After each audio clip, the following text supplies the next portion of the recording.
Hello mga body, kung pag-uusapan ang conditioning tips na madalas ibinabahagi ni Bibo Enriquez, ito ang mga basic principles na dapat tandaan.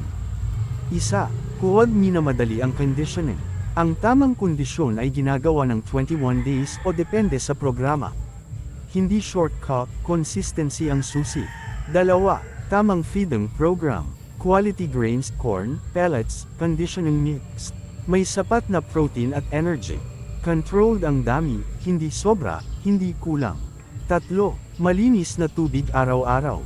Palitan lagi ang tubig para iwas sakit at dehydration.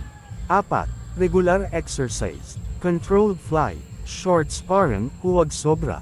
Walking sa umaga para ma-develop ang stamina. 5, health check bago isa lang. Deworm, walang sipon o hollow. Malinis ang mata at balahibo. Normal ang dumi. 6, sapat na pahinga. Ang muscle nabubuo sa pahinga, hindi lang sa exercise. 7, observe lagi ang manok. Alamin kung peak condition na. Alert, bright ang mata, maganda ang tindig, sakto ang timbang. Ang pinaka-importanting aral, disiplina at pasensya. Walang magic supplement na papalit sa tamang proseso.